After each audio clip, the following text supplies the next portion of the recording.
전북 완주군이 완주 테크노밸리 내 폐기물 매립장 시행에 대해 지역 주민들과 갈등이 지속되고 있어 논란이 되고 있습니다.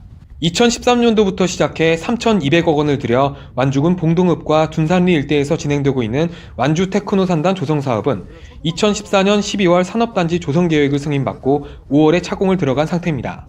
문제는 산업단지와 함께 건립되는 폐기물 매립장 문제와 관련해 주민들의 의견을 무시하고 진행하고 있다는 여론이 일고 있어 논란이 되고 있습니다.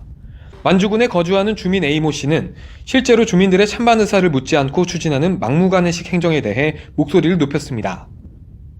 여기에 있는 주민들의 의견 수렴을 반영한 게 아니라 거기 토지를 수용한 과정에서 그 수용한 사람들의 보상금을 7년 동안 딜레이가 된 상태니까 뭐 토지 그 보상 관계를 준다고 해놓고 물러놓으니까 토지 소유주들이 참석을 했어요. 45명이 참석을 하셔가지고 토지 보상금에 대한 논의, 그 아까 보셨지만 하천을 어떻게 할 건가의 그 논의 두 가지만 하셨다고 하더라고요.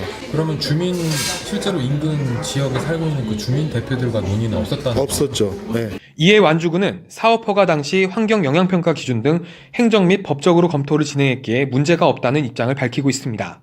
그 완주군청 홈페이지 들어가니까 민원질의를 했는데 거기에 이제 근거로 내세운 법조항이 폐기물 촉진법이 있거든요. 근데 그 조항을 5조하고 7조를 근거로 내세웠더라고요. 그래서 법조항을 확인해 보니까 어디에도 반드시 산업단지 내에 설치를 하게 되어 있지 않더라고요. 그래서 그 질의를 했어요. 그래서 아니 어디에도 폐기물 5조 그다음에 말씀하신 7조에 산업단지를 조성하려고 하는 자는 폐기물 처리 시설을 직접 설치해서 운영하거나 위탁해서 설치 운영하게 하여야 한다라고 되어 있는데 어디에도 산업단지 안에 설치하라는 근거가 없다. 근데 왜 도대체 이거를 무조건 여기 산업단지 안에 넣어야 된다고 하느냐.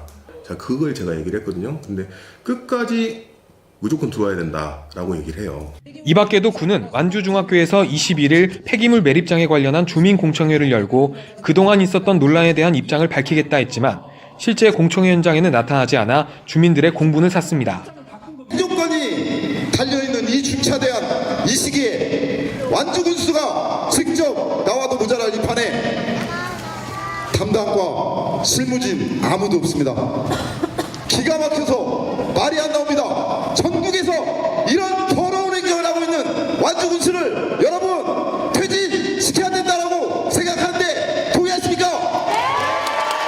주민들은 실제로 주민들이 요구했던 요구사항이 전혀 받아들여지지 않았다라며 주민들의 말을 무시하고 이렇게 막무가내로 진행하는 경우가 어디 있냐며 억울한 입장을 전했습니다. 이 밖에도 기존 폐기물 매립장 건립 시 지정 폐기물 목록에 대한 없었던 항목이 추가되거나 법적으로 논란이 되는 항목들이 많아 주민들은 이에 대한 해명을 요구하고 있는 상황입니다. 완주군에서 이 계획을 추진하면서 주민 의견 수렴 절차를 실질적으로 단 한 번도 거치지 않았어요. 왜냐하면 일반 폐기물뿐만 아니라 지정 폐기물도 포함하고 그리고 양도 25만 톤에서 110만 톤까지 여러 가지 논란이 있었는데 그 과정에서 전혀 주민 설명회나 주민 의견 수렴을 거치지 않았고 현재도 그 부분에 대해서 완주군에서 명확하게 의견 표명을 하지 않고 있고 그리고 이건 인근에는 초등학교도 있고 주민들이 많이 사는 아파트 단지도 있기 때문에 주민들 환경에 직접적인 피해가 우려가 되거든요. 그런데 그 주민 의견 수렴 절차를 전혀 거치지 않아서 법률적으로도 중대한 하자가 있다고 보여집니다. 현재 완주군은 많은 논란 속에서도 미온적인 대응으로 일관하고 있어 주민들과의 갈등이 더욱더 심해질 것으로 보입니다. 지금까지 전북에서 지방자치TV였습니다.